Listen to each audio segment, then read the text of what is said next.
Hello there, listeners. Last time we defeated the giant flies and I climbed to the top of the watchtower, where I discovered an additional smaller island connected to the main via a bridge and a ruined boathouse with a few piers. Once I climbed back down, we managed to venture north to a dining room where we were set upon by a ghostly kobold haunt. I was a little bit frightened, truth be told, but Physic was right scared. Tulok, at his will of steel, managed to warn the spirit of a far worse outcome if they decided to persist, which ended up frightening them off. From there we went back into the main hall where I found a secret door that once held a teleportation circle, though the silver it needed was scraped away long ago.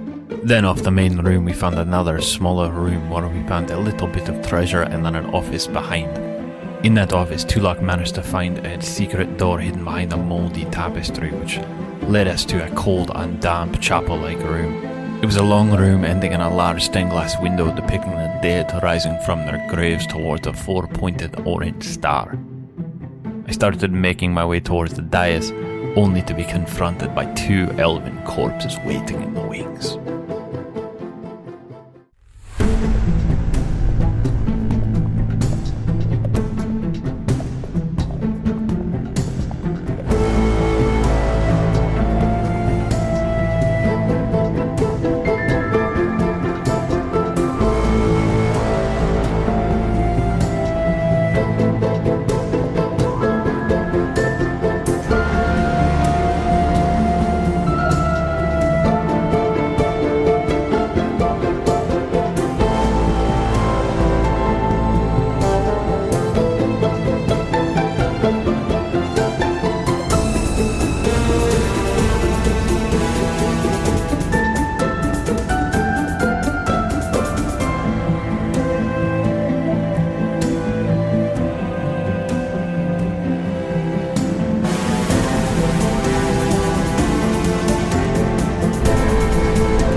I've got a question for one of you.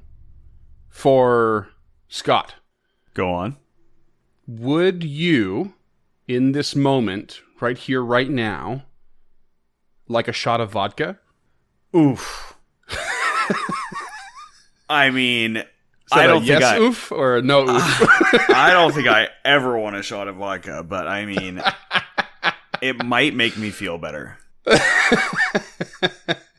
In case anyone listening does not know. Everybody listening doesn't know. Canada has its own Thanksgiving, and we are recording on the holiday Monday here, and Scott's feeling a little under the weather. He seems to have punished himself for no reason, for some sort of arbitrary holiday reason. Hey man, just getting together with friends and family. What more do you want? See... No one believes you have friends or family, though. That's the problem. It's all just a facade. You're just projecting on me, Freeman. Jesus Christ!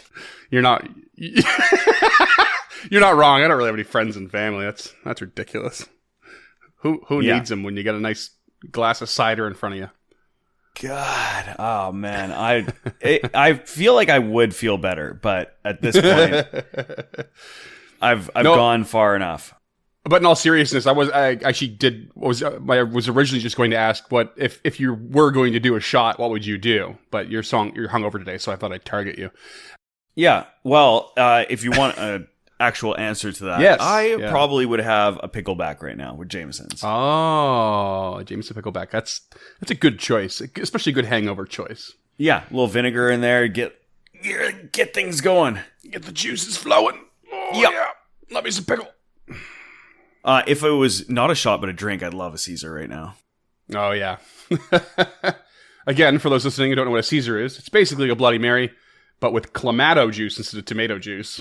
And way better, celery salt on the rim. Or do they do that on Bloody Marys too? I don't know. They sometimes do it on Bloody Marys, and it is not way better. Oh, no. I'm not fussed about either, to be honest. But one thing is for sure is they should have gin in them. You should have a gin Caesar or a gin Bloody Mary, not vodka. Gin's so much better in those. Yeah, gin Bloody Mary dark. Just a boss I after need that cocktail. salty clam juice. Really ties the whole thing together. and sounds as appetizing as Yeah, you need that brine, dude. Yeah. No, dude, that's why you go dark. It's just more Worcestershire, so it's like extra anchovies opposed to And then clam. it just tastes like a meatloaf. So other than a shot of Worcestershire, what would you shoot, James? It's mid-afternoon here. It's like 3 p.m.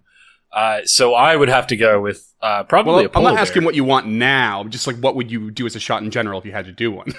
Oh, or it could be now. prairie fire. You clearly asked now. Let's go. Prairie We're going fire. now. Yeah, if it's now, it's a polar bear. If it's in general, it's a prairie fire. What, you like a prairie fire? I don't like a prairie fire, but if I have to be forced to ingest alcohol that quickly for the said purpose of getting drunk, which is what a shot is for, I want to impress people. So might as well have a prairie fire. You wouldn't be. I wouldn't be impressed. I'd be judging the hell out of you the whole way. Prairie fire is Tabasco and whiskey. Is it right? Is that right? Or No, or it's is it Tabasco and tequila. It's so much Tabasco worse. tequila? Oh, even worse. Oh, It's really not. If you get like a good Filthy. tequila, it If you flows. get enough it's not Tabasco. good, but it's not the like. Yeah, it's not the worst. So the thing is, the Tabasco has to dance in the tequila. That's why they call it a prairie fire, is because the Tabasco's like dancing inside the clear okay. tequila liquid. Or if you're feeling really brave, you could have a screaming wolf, which is a prairie fire with a rim of black pepper. Oh, I've never had that before. I've definitely had a couple prairie fires. the last time I had a prairie fire was for my birthday or something. I was at work and someone made me do the muff dive shot. They put the shot glass in like a martini glass, and then you cover it in whipped cream. So you got to like dive in and just get like whipped cream all over your face, and then no hands, take the shot back, and they hit a prairie fire in it. It was like the most awful experience of my life. When I worked at the keg, people would often order those, and my whole trick was I would bring a first muff diver, but it had no shot in it, and I'd secretly bring up the second one. So I'd put it down, and then they just go face into it and like looking for it and could never find it, and would have to really get in there because they're like, well, it must be in here somewhere. And then I'd pull out the second one that actually had the shot in it and just be like, haha. Good serving trick. You're an asshole. Yeah, dude. I mean, they're already gonna look like idiots. You might as well make them look a little worse. You're not wrong. Because I mean, what asshole orders a muff dive? Free bowl of whipped cream. How can you complain about that? Yeah, exactly. Duncan, what would you shoot? Ooh. I guess, again, depending on the time of day, but usually just like a good little shot of bourbon, like some wild turkey. I'll take that pretty much all the time. What a waste of wild turkey to shoot it. I mean, you could say that about shooting. I don't anything. think there's any such thing as wasting wild turkey. I turn down a lot of shots now because, and Scott's perfect evidence of this, I'm getting a bit too old to be hungover. I don't what are you really trying get to drunk say? anymore. I'm trying to say you look like shit. Well, I certainly And feel you're too like old it. for this. Yeah, and you're too old for this shit, Danny Glover. Like, step back a notch. What's wrong with you? You're gonna die, Scott, and we need you because we hate Instagram, so we need you. But speaking of an intervention, let's segue into our first segment here. So we've all brought you here for a good reason.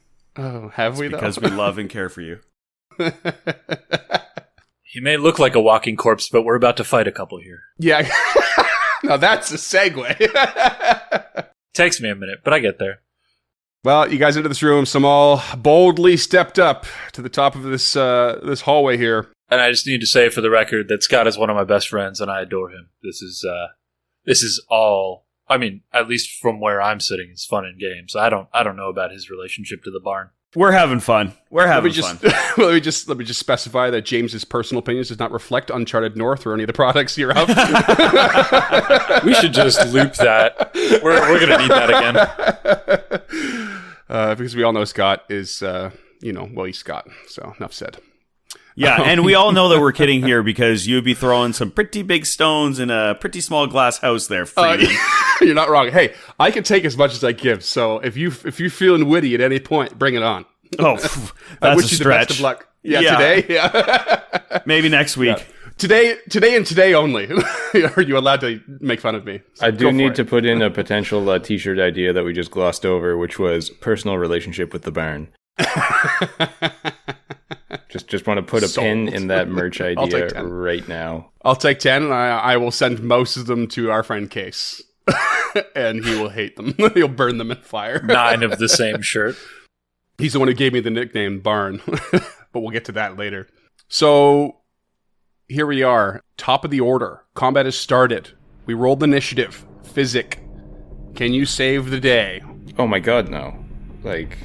Can you even see the corpses? I don't think I have a direct line of sight here. You can see, you can kind of see one there, but yeah, it's definitely got cover. The one to the northeast has cover from you for sure, and the other one you can't see at all. Okay, like would I catch a reaction from Samal coming up and kind of doing some like vaudevillian stagger backwards from seeing zombies? Oh, I would imagine so. Plus, you would have seen some movement, as you just see his shoulders slump and his fist tight. Just the universal sign of a Danny Glover who's too old for something. He goes into full Charlie Brown mode, just like head down. Okay. I kind of picture Samal when he's ready for combat, just like holding his shield in one hand and just kind of hitting it with his axe or something, like the side of his axe, just like, testing its sturdiness and getting ready to boogie. It is broken so many times. I think he's afraid of how sturdy it is. Yeah, yeah. Please hold up this time around. I love that imagery, though, Scott. That's fantastic.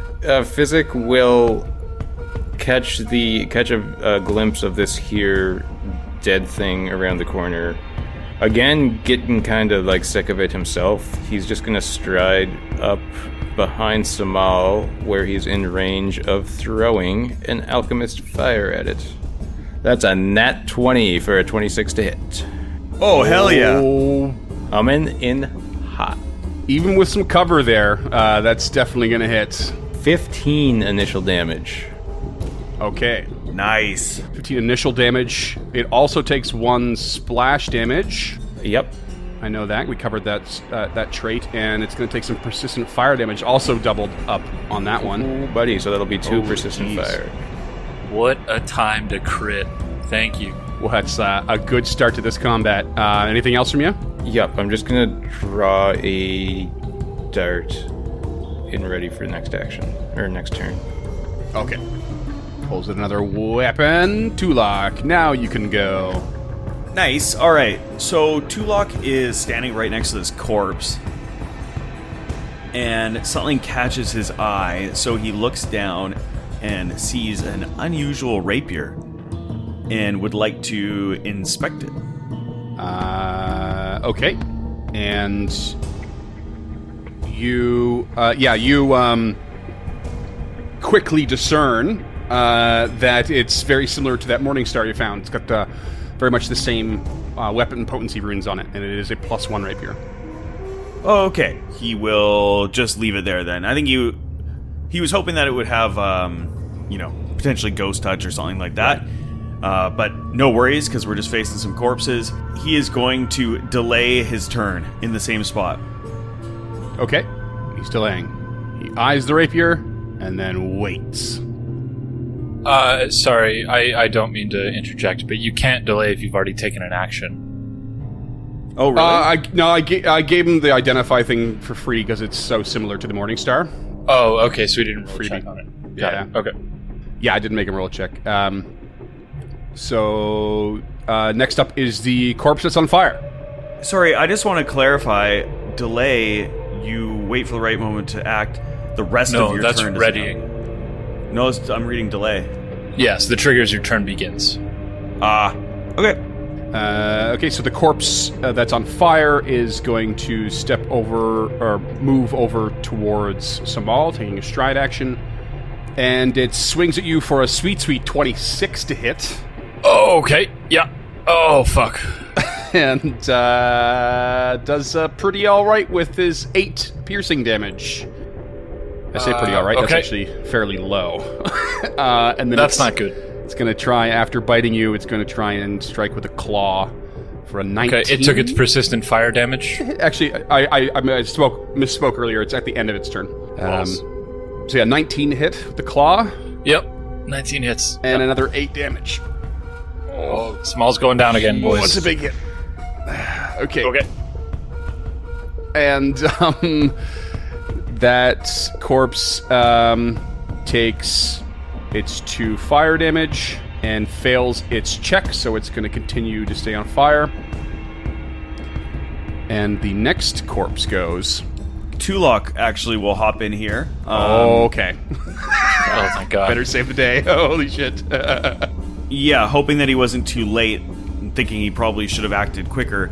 But he is going to look down at the corpse to his left again, and he sees a dagger on the ground, and he reaches out towards it, and using telekinetic projectile, he flings it directly at the corpse that's on fire. Okay. And that is going to be a 21 to hit. That hits. Weak damage. It's a 1 on the die for 5 piercing. Okay, not great, but hey, this thing has taken some damage already. It's doing all right. And now I'm done. And now you're done. Corpse number 2. I'm afraid it's gonna move on up to Samal. I mean, Yep. what else would it do? Be ready with that healing potion here, boys. Small's going down. Yeah, might very well happen here. It's gonna repeat the same tactic here with the Jaws attack. Holy jeez. Oh no. What's your AC? 17. Crit. Natural 19. Oh! 29 total. Oh my god. That is 16 damage. Can I use a hero point to make you re-roll that? You cannot. Damn it. Hero points are only for re-rolling your own rolls, and not for granting disadvantage. Samuel definitely goes down, but he goes down via a crit, which means he automatically goes down to dying 2. Yeah. Okay. That's not good. It is not good at all. The corpse will then start meandering towards Physic. Fuck. Samal, it's your turn. Okay. If I fail this, guys, I die. Good luck. What? It's dying 4. It's dying 4 that you die on, Yeah, you got time. not 3. Okay. Yeah. Unless I crit fail, in which case... Unless you repel. That's just true. Don't even put that out there for the universe. Well, it's Foundry. Foundry hates me. That's pretty clear. All right, I'm rolling in the chat. That is a crit fail. Small dies permanently. No! Oh, What? Fuck. Oh, man. Jesus Christ. Oh. That is... Oh, no. What? Oh. Oh my That's god. some bad news, Bears. Yep. Oh no. That is... How did that happen so fast? Fuck Big me. critical hit. Big critical fail. Natural 1. Dude. I cannot believe that. 1 on the die. I told you, Foundry hates me. Freeman has crit against me every game we've played, and I've rolled more than my fair share of critical fails. So I was gonna tell you to roll it on the table on a real dice, and I fucking should have. Oh. Yeah, I was about to say, like, in case anyone's blaming me for him using Foundry, I've said from the beginning, you want to roll dice, it's all you. You're more than welcome to. Oh, good job fucking covering your ass there, Bard. Hey, I've always said it. I've always said it. Oh, man. it's fine. I'm choked. Yeah. Yep. And I guess I'm gonna take the next couple of sessions off. We're gonna 2-man it? That's not a joke, man. Well, we go to the top of the order. Jesus. So what do we see? Like, run us through what's going on right now. I mean, this thing just like lunges at him with it sort of moves up, gets in, and just sinks its teeth into Samal as he just got finished trying to defend himself from the other one. This one comes from the other side, basically just gets a hold of him and sinks its teeth into his like neck, and he crumbles to the ground, and then it just, without paying attention, just starts heading towards Physic, and you just see blood just pouring out of him, just in droves.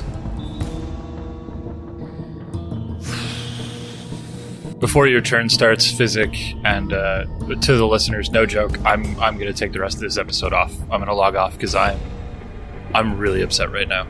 and I need to figure out how to get my next character ready for the next episode. So I will. James will be off mic. I need to go calm down for a bit. Yeah, so I'll be back in the next episode.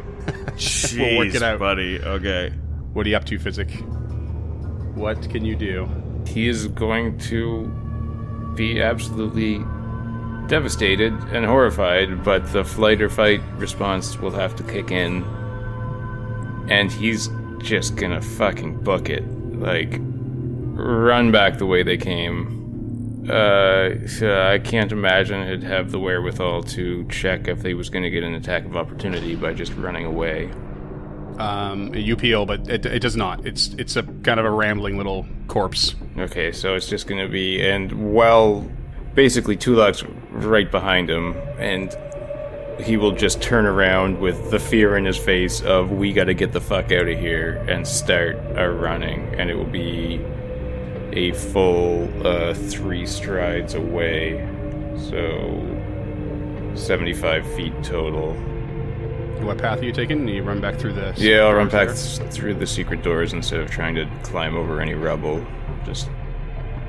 And he will be... Well, he'll yell at Tulak as he's coming, like, let's go! Alright, and that's your turn. Corpse on Fire is going to start rambling towards Tulak, but it doesn't move very far. And as Physic, runs out through that secret door... And Tulak's probably getting ready to join him, I'm not sure, but this thing steps down a couple steps, and the blue light in its eyes and mouth begin to increase in intensity. And just in range, lets out what's known as its death light. Jesus. A 20-foot cone forward, and I need you to roll me a fortitude save, please. 9 on the die for a 13. 13 is a failure. You take 3 negative damage. It's a very low roll on my end. And you are frightened 1. Oh, you know what? Hold on. Never mind. Don't take that damage. I screwed up. Deathlight's a 3-action move. It moved once. It can't do that. Instead, it will continue rambling towards you, essentially. Yeah, it's going to ramble all the way up to you and strike out with its claw for a 25 to hit. That's a hit. And you're going to take 9 slashing damage. Okay. And it's going to attack one more time with the claw. With a 17 to hit. Fuck me to beat. Oh, even with the shield on, eh? Yep. Another 9. I'm unconscious and dying. Oh my god. Oh man. Oh man. It takes 1 fire damage, fails its save. So it's still on fire. Tulak, you are unconscious and dying. Well, I'm going to use all my hero points for heroic recovery. Oh, okay. So you're not unconscious and dying. You are just simply unconscious and stable. Yep. Holy fuck. Okay. Wish I didn't find this room. And but you're unconscious. You can't really do anything there. So it comes to the next corpse, who sort of just hangs about for a sec, and it's going to go back to Physic at the top of the round. Well, this is tough. I can't make it back to heal him this turn. Because it would be 1 action to pull out an elixir of health, and 1 action to administer it. Plus, they'd get another turn.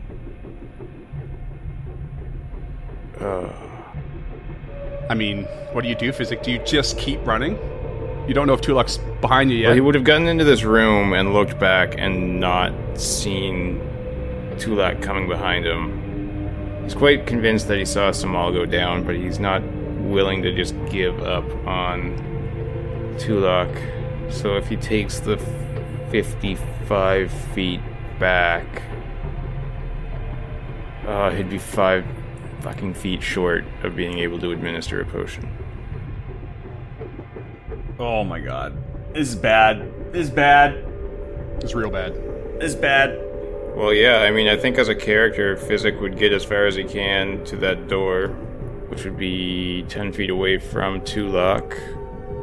I mean, not trying to play your character at all, but I mean, I could see Physic, like, running back, not hearing him be followed, running back, and then just kind of avoiding notice in that room, biding his time, you know, until he can, like, essentially, in mechanics, waiting for his next turn to come, but in game sense, he's just, like, eyeing up the corpses, seeing what they're going to do before he does it, right? Yeah, okay. I think that does actually work, thank you. Yeah, so Physic would come into the room, into the secret room that Sage had just gone down outside of, and try to get a glimpse of what's going on while avoiding notice. Or, I don't know if it would be an avoid notice, like walking up, or a take cover around this corner. Would I be able to, like, take cover and take a glimpse around? Yeah, I don't see why not. Take cover, take a glimpse around, and the corpse seems to just be, like, sort of hovering over Tulok's body, still a little bit on fire and not really reacting to much of anything. Okay, well, I'll end my turn there. It continues to do that. Takes another fire damage, but the fire then pitters out. Tulok still lays there. The other corpse still just lingering on the stairs. In fact, it lingers for a moment and another moment, and then it starts to, like, just walk back up and turn the corner again from where it came. And that brings us back to you again, Physic. Okay. He's gonna stride towards Tulok and draw an elixir of life from his bandolier and administer it. Okay. Oh my god. For 1 HP. Oh, man. Bad news bears. All right. Tulok, you're here for 1 HP. You are no longer unconscious, which is an upside, I guess, but you are still prone. Except it's that corpse's turn next. And, yes, it does come around to that corpse, who's now kind of going towards Physic, and it also will try to claw you. 13 to hit. That will not. Whew. 8 to hit. That will not. Oh. And 11 to hit. Oh my god. Oh, yeah! Goes for 3 claws. Holy shit. Oh. But then you can see the light in its eyes and mouth starting to, like, power up now and start to glow a bit brighter. Tulok. So, Tulok, on the ground, is fucking bleeding like crazy from this wound he's taken. And he kind of pops back in when he's administered the potion. He's laying down there, and he just pops to his feet, looking horrified, and kind of clasping at his throat where his blood's coming out between his fingers, and he just bolts. Physic, let's go! And he's just gonna run out of the room. Okay. Stands up and peels.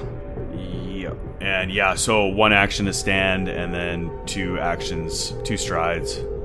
Hearing the scuffle again, the northern corpse wanders back out and starts making his way towards Physic as well, and has to sort of circumvent his friend and moves around and attempts to bite him using 2 strides and a bite for a 20 to hit. It does hit. And you're going to take 13 damage. Holy shit. Nearly max damage. And that's the end of its turn. Nearly my max damage as well, or my max HP. Yeah. So, Oh, man. I think he gets the message, and it's Physic's turn to just a fucking peel. 75 feet it will be. Back to the original strategy. Okay, and he can make it out to just past the next room, if I'm not mistaken. All right, so you peel and make it even further. You're out back in the L-shaped hallway, just peeling past Tulok. We're going to end initiative here as you guys just hightail it. What's your plan? Has anything discernibly changed in this room? Like, I know we're kind of panicked and everything, but it doesn't look like it's basically unchanged. Yeah, it's the same. Same as you left it. Okay. I think a quick round of elixirs of health would do us each well. Or elixir of life, sorry. Yeah, like, I think that they're out of there, but Tulok would turn to Physic. Physic, I don't want to leave Samal, but we can't stay here. We need to keep moving. They could come after us. And yeah, Physic, panic in his eyes, just be like, I don't think we can go back for him. And he will pull two elixirs of life out of his bandolier and give one to Tulok and down one himself. Physics will heal for max damage at 6. Okay, very good. And Tulok's will heal for 4 HP. Physic, I think Samal's dead. I mean, I know he's gone down and taken hard hits before, but I think he's dead. I think so too. I don't know what to do right now. We can't go back for them. They're too strong for us. I wish there was some way to recover his body. We should take him back to Rin. Or to the Dawnflower. I don't know what to do. What were those things? I've never seen anything like that before. They looked like reanimated corpses. They were terrible. They were terrible. And yeah, I think that Sage Tulok is visibly distressed, like shaking, and his eyes are kind of welling up, and he is really panicked. I think seeing, first of all, those like horrifying creatures, and then seeing Samal just go down. Like, he went down hard and died immediately. Yup. Yeah, that was rough. Not even a fourth player could have prevented that. Nothing. There was literally nothing that could have been done there. It was crazy. That was unbelievable. Yeah, I'd say Physic is just as traumatized at the moment. I don't think either, these two were the least kind of seasoned adventurers going into this one. And the realities of it just came crashing down pretty freaking hard. Yeah, cue the death music. Fuck, and it's just like, Samal needed that second level so bad for his character to be way infinitely stronger, and level 1 death. First character death. Oh man, I can't. Sheesh. Freeman, I hope you feel like shit. I do. I feel like shit. Because I love Samal. And you son of a bitch. I said before I could wait to kill him so we could see Azori, but I didn't want to die this soon. I wanted to see a little more from him, but man, the dice just landed that way. That was it. There was that natty one. Oh, that was that was just a stab in the heart. Man. Both literally and figuratively in a way. All right. So I think that with that, Tulok doesn't want to move on right now. I think he wants to go back to town, because they've only been back here for, it's the morning. I mean, you got here nice and early and spent some time in watches, but you've only been only really diving into the ruin for about an hour or so. Oh my god. Yeah. Or an hour and a half, or let's say. They started out at daybreak, so it's like it's 9:30 in the morning. Yeah. Yeah. Man. I guess, there's not much else to do but go back. There's no way we're going to survive. That's the way into the lighthouse, which is where we got to go. Or it's a way into the lighthouse. No, yeah, it's beyond the way in the lighthouse is up here. Fuck, man, I can't believe that just happened. Oh, yeah. Yeah. Okay. I mean, and we are so spongy right now. The two of us. Oh man, the dice, the rolls. Yeah, really putting the die and dice over here. Jeez. Dude, that was unceremonious too. He just fucking died. Gone. Big time. So quick. And that was the last time, hopefully some bonus content we released down the line. The last character I killed was so many more moving parts involved that I was I did everything I could to try and prove the death wrong, but I had to go through so many mechanics, but it was legit. And this one was much simpler, making it even less ceremonious, because it just was. There's nothing. 2 big hits and a critical failure on a death saving throw. Like, yeah, like put him down with a crit and then have a critical fail on your saving throw.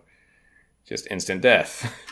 You're done. Death. I honestly, I knew there was a high risk, but I didn't really think anyone was going to die at level 1.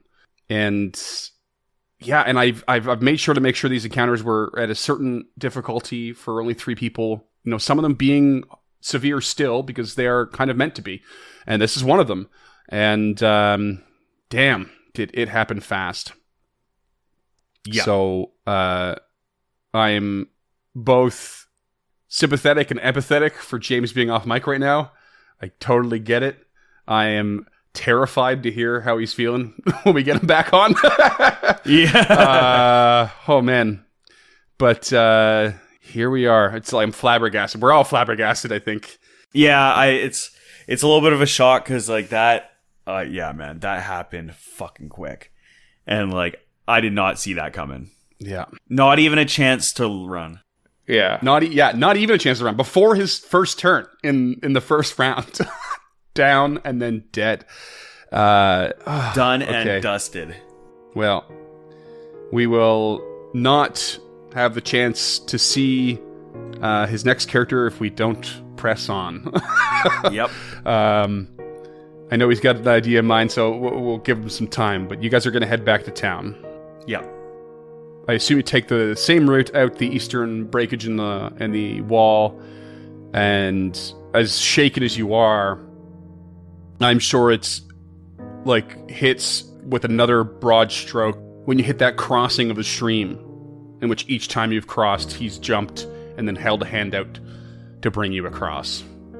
And your boots get a little extra muddy, or at least maybe you think they do. I think Tulok pictures that in his mind, but he's scrambling, running, horrified, and just full bore, just sprinting to try to get out of there. Yeah, right. I don't even think they're sneaking. Yeah, you hit clinkety clank clank clinkety clank clank from all the found treasure on Physic's body. Oh, yeah. Yeah, and the whole way down, you just peel, you run. It takes you like all of 10 minutes to go down the Gaunt Trail and back and towards Otari's edge. And as you're running and making all of this noise, you've had to pass by a few times, but you never stopped in. But as you exit the forest proper along the Gaunt Trail, you pass by the Stone Ring Pond, and you turn a couple heads of some of the druids that hang out there.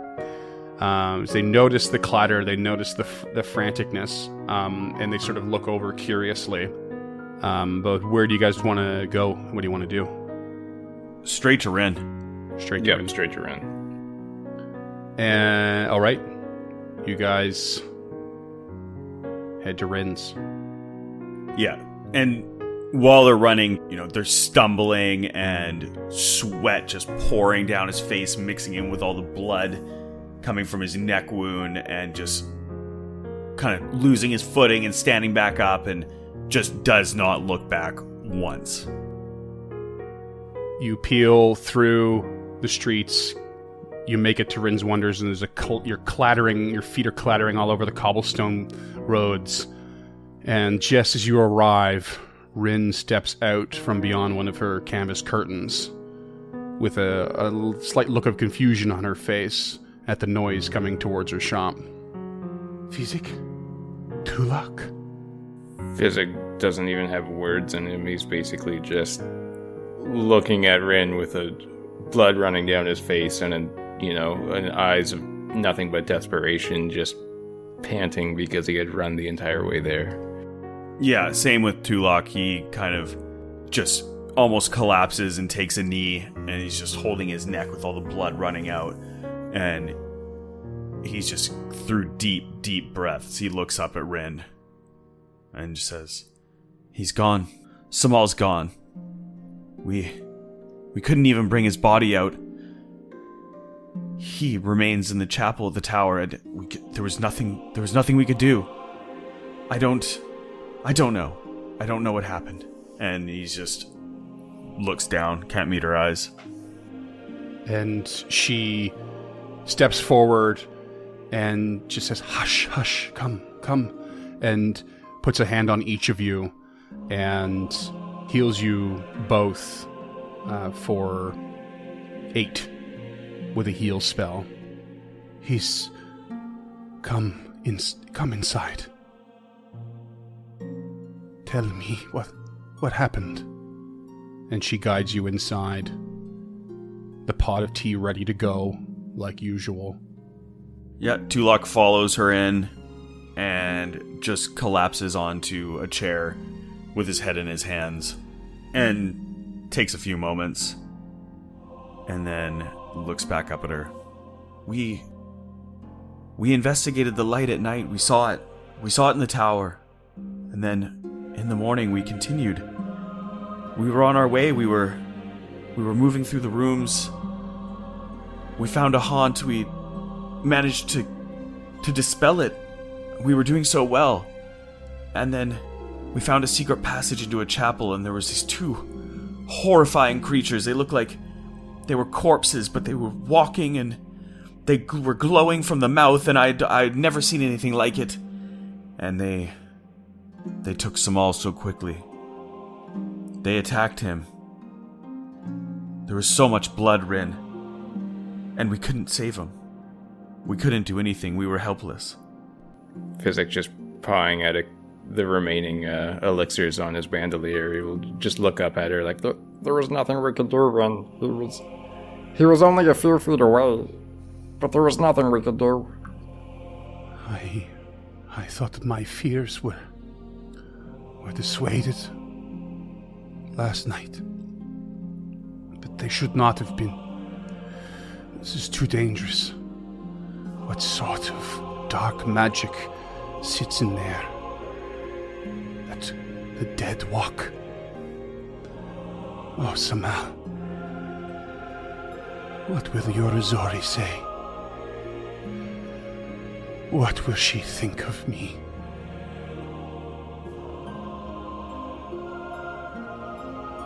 She turns towards the teapot and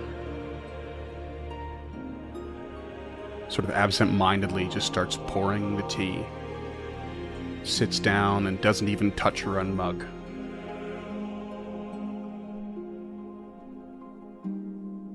Silence. Heavy, tangible silence sits in the room. And after who knows how long, what definitely feels like ages, she says, "You should go to Vandy for more healing. Have her bind your wounds. Please, do this and rest. Come to me again this evening." Tulok, with his head in his hands, nods grimly without even looking up, stands, and just silently moves out of the tent. Physic follows. He takes a brief glance at Rin, and then straight down to the floor again, and follows Tulok. I mean, he probably doesn't even need healing right now, but he's just gonna follow Tulok around. I think that Tulok kind of waits for him, and then just puts a hand on Physic's shoulder, far below him, and they just kind of walk in silence. And I don't think that Tulok is gonna go to the Dawnflower. I think that he just leads Physic with him back to his caravan, because for all intents and purposes, he's only down 2 hit points at this time, so he's not really too worried about it. I think that he just heads back to the caravan, and once they're inside, if Physic does follow, he's just going to turn to Physic, and they slump down, and he says, "There was nothing we could do, was there? I just wish there was something we could have done, but we aren't that powerful." There was nothing we could have done. We didn't know what we were getting into. I know Rin sent us here with the best of intentions, and I don't doubt that we could have done this. if the stars are aligned. But I'm not going to give up yet. But we need to take time and figure out what this means, where we go from here, because I want to complete this for Rin, but this has been a lot. You're right, Physic. We can't give up. I mean, now more than ever, it would be a waste of Samal's life. I can't believe it. If we didn't go back, we need to find what evil lurks in this keep. How could it be so bad, so close to town? We've lived here for years, and yet this dark, dark magic exists there. I have the dark magic inside of me as well. I hope I'm not corrupted by this. I couldn't imagine myself killing so unjustly. And he just kind of slumps his head in his hands. Let me ask you both a question. What do you suspect, and what do your characters suspect, has caused this to be there, sort of sitting in silence? Like, what is your guts telling you? Well, I actually had thought that undead was going to be a thing. I thought that it was even going to be happening earlier, which is why when we went there in literally that morning, when we went at night and into the morning, I thought maybe there's going to be undead kind of shambling around outside at night, or there was some sort of trigger like that. And so I was expecting to see some undead, but I mean, yeah, I think that Sage Tulok believes that whatever is creating this magic in the tower is making these creatures become reanimated. And what do you think is, take the question further, what do you think is causing that magic? Do you have any clue at all?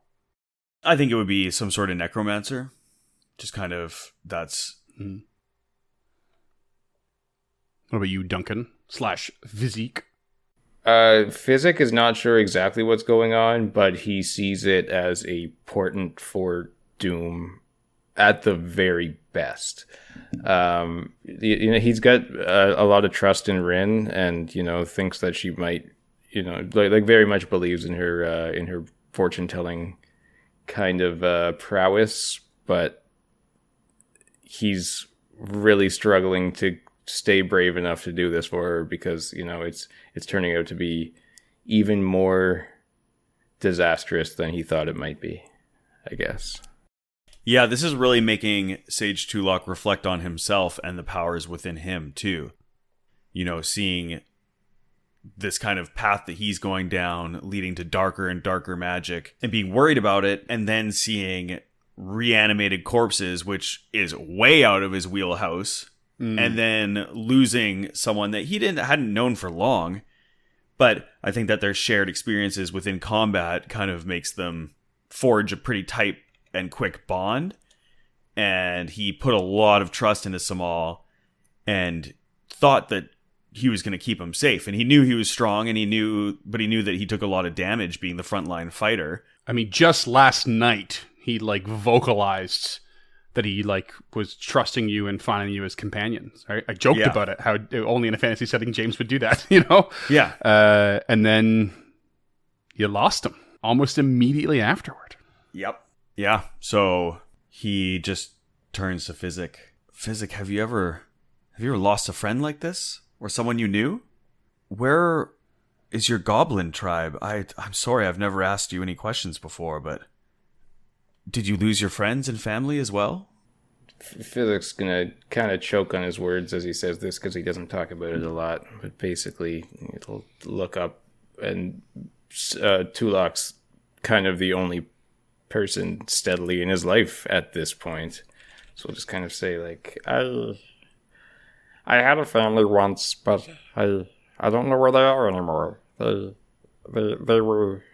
were here once, and now they're gone. They've been gone since I was little. I care about this place. I care about this town, and I feel great evil that's coming here. I've seen things. I've seen visions of destruction and visions of the abyss. And I can't let it come here.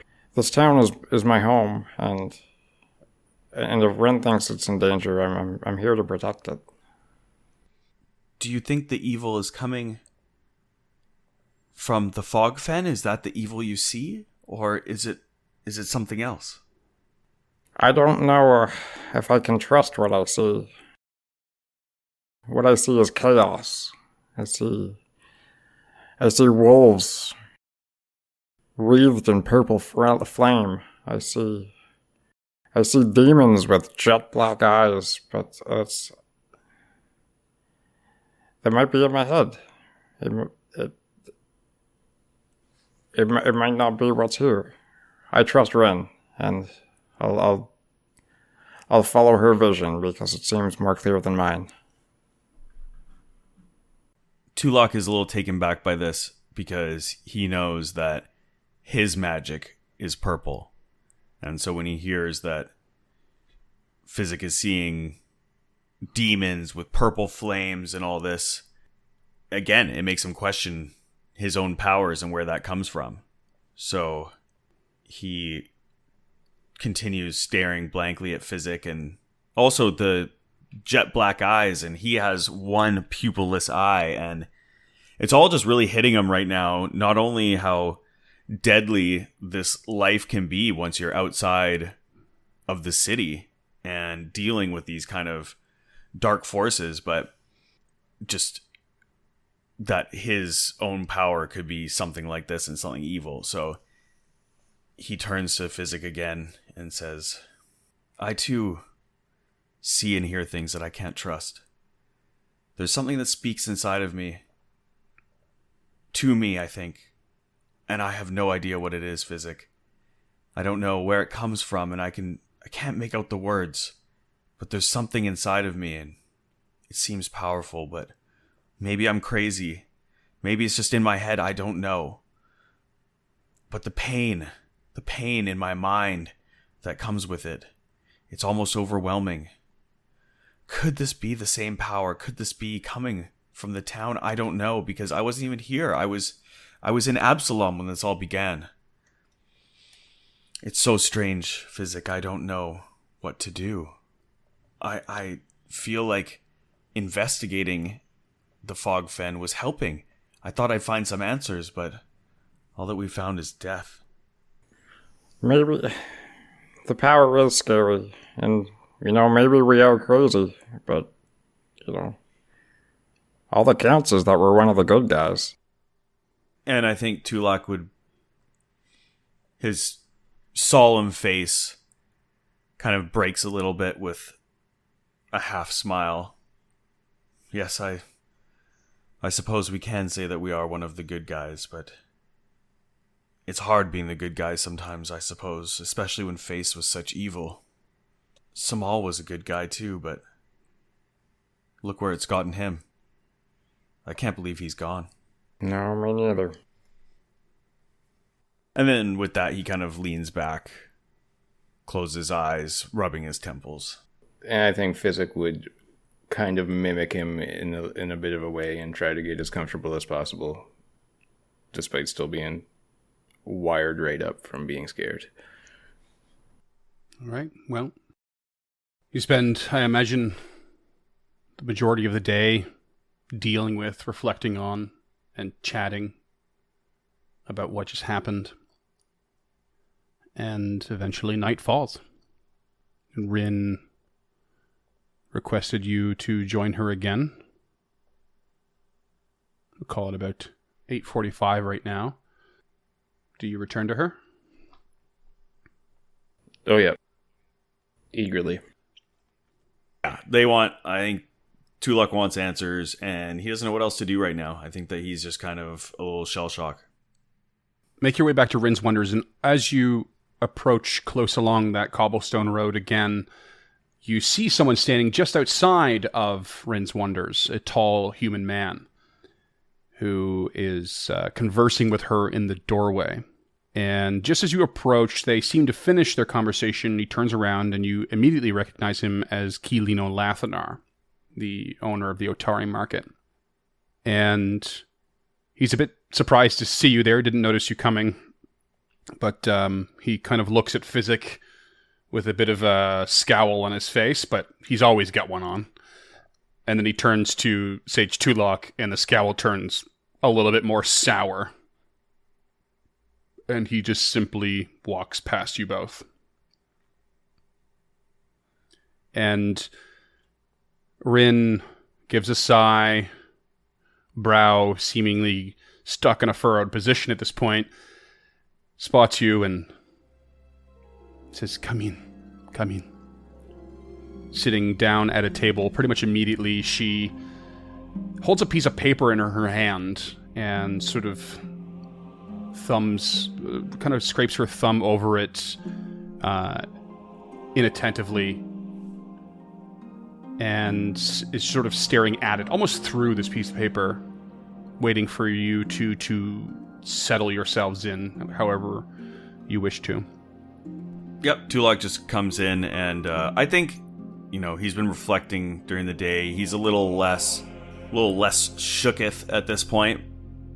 Still grim look on his face, but he's kind of a little calmed down a little bit. Physic's gonna come in. He's still nervous as all get out. Mm. So he's just gonna come in behind Tulak and, grab a seat, not make much noise. She is thumbing this piece of paper and eventually looks up at the both of you and just sort of places it on the middle of the table. I sent word to Kilino right away. He has seen fit that I pass on the deed to his belongings. To his next of kin, or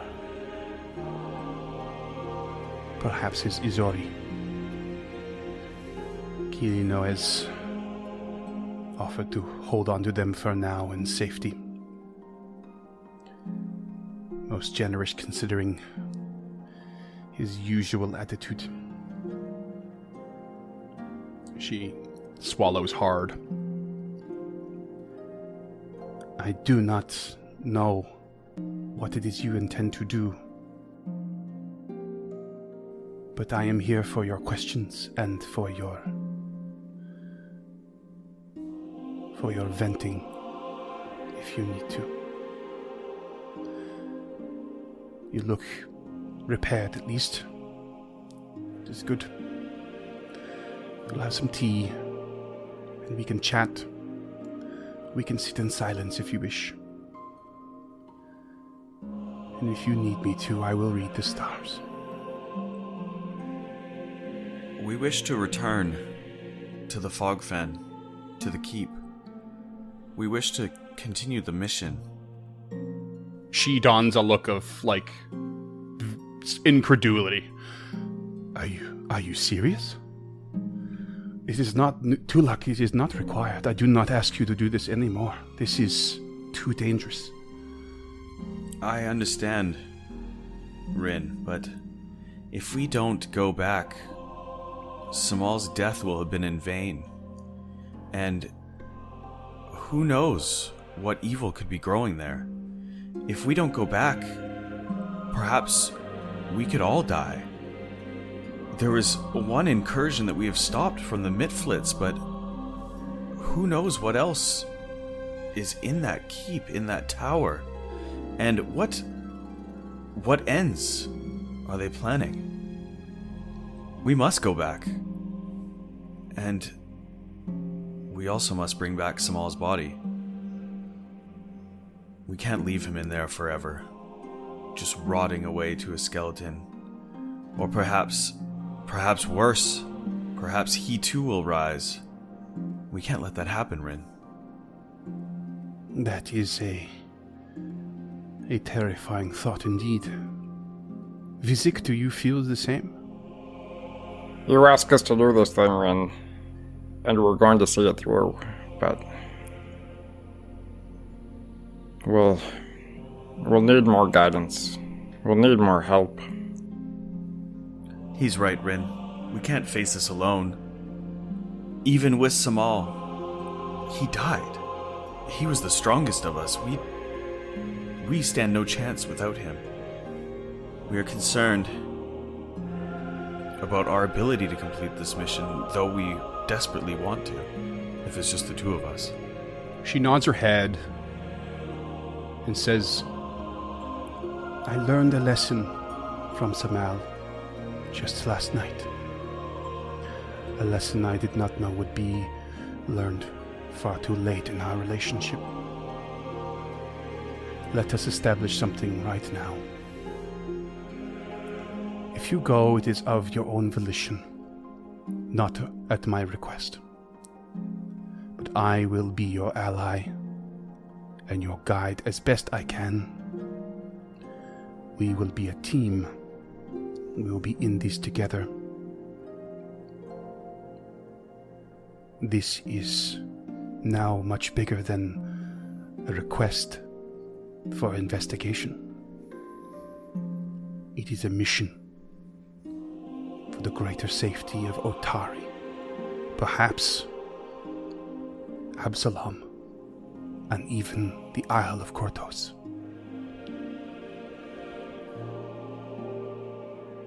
This is what I posit to you. Do you accept? We do. We do.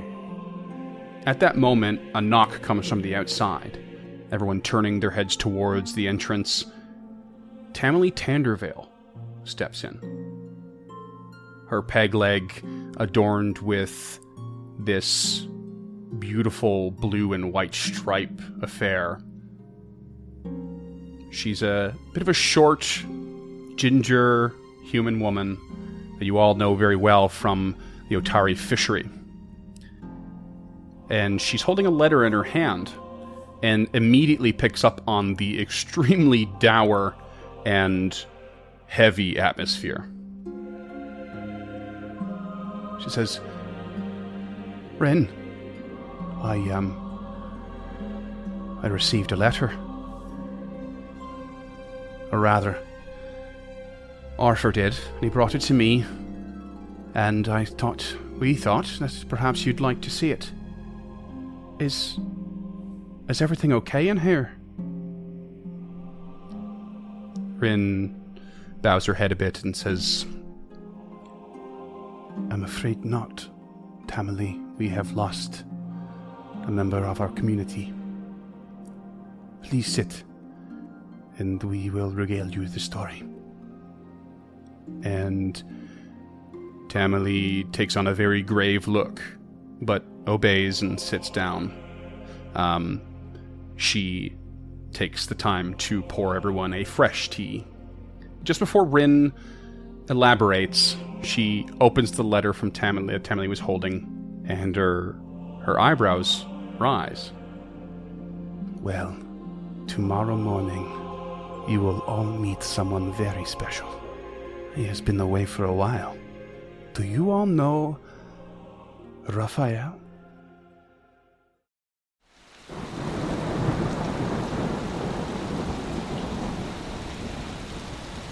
Heavy rain falls through the dark night air, the deluge battering the wooden deck of the schooner, the Pashman Lancier. The ship bobs aggressively as the rough ocean pushes it one way, then the other. The crew is furiously scrambling around the deck, securing cargo and rigging. One woman, in particular, is bent nearly in half as she throws all her weight back to keep the halyard tight and the mainsail up, while they ready the sail for lowering. The large rim of her dark hat soaked in rain, it flops up and down, bobbing along in near syncopation with the rocking of the ship. Her long maroon coat flaring out behind her as she strains to keep a hold of the rope. The gilded guard of her rapier glints, with occasional glimpses of moonlight as she heaves. She leans back further and braces herself with one leg up against the mast, clenching her teeth and closing her eyes as she leans her head back, holding on with all her strength. The rain halts its barrage for a split second, and time seems to slow for her if not stop altogether. She relaxes just a fraction and opens her deep brown eyes to the night sky. The clouds have parted, and in their wake are two pulsing white stars. They swirl and dance around each other before slowly drifting apart. Then the one to the west glows a little brighter. The woman allows herself a small but pained smile before the star winks out. Breathing in deeply, filling her lungs with air, she tenses her body for a scream, and the rain returns to its onslaught. "Captain! We've got it!" A voice calls from the bow of the ship. A small retinue of sailors bounding toward her, she slowly releases the rope, and the mainsail folds up. When the task is done, and the anchor is dropped, she makes her way back to the captain's cabin, tucked under the helm, and lights a tiny lantern before placing it on her desk. The light spills out over maps and charts and the like, before reflecting through a glass that is slowly filled with a brown liquid from an unmarked bottle. The woman returns the bottle to its stash and picks up the glass just as the cabin door opens. In steps a blue-skinned and lean hobgoblin with a short sword on its side and a red scarf tied around its head. "You asked for me, Captain?" he asks in a rough voice, the wet of his fine coat already creating a pool on the floor. The woman brushes her dark hair back, and she turns to the hobgoblin. As soon as the storm clears, we're heading back to Absalom. Tell the crew that we'll be taking a little breather once we get there. I've some business to attend to. "But, Captain..." That'll be all, Chronic, she says, cutting off his question and turning away from him. The hobgoblin gives her a short but respectful bow. "By your order, Captain." And he turns and exits the cabin, shutting the door behind him against the rain. The captain raises the glass and stares into the brown liquid. She takes a deep breath in, and the sound of a drip into her drink comes next. She watches it ripple for a second before raising the other hand to her face. She wipes away beads of rain and tears, leaving her cheeks wet. How long had she been crying?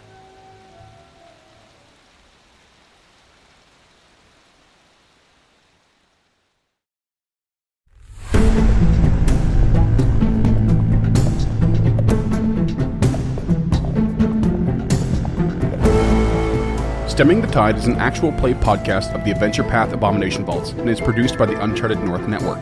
Stemming the Tide uses trademarks and/or copyrights owned by Paizo Inc., used under Paizo's community use policy. We are expressly prohibited from charging you to use or access this content. Stemming the Tide is not published, endorsed, or specifically approved by Paizo. For more information about Paizo Inc. and Paizo products, visit paizo.com. Music is composed by Will Savino and artwork by Greyhood. Stemming the Tide is recorded remotely using Foundry Virtual Tabletop.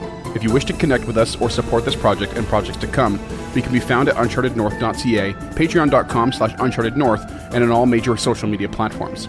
Links to all credits can be found in the episode description and our website. Thanks for tuning in.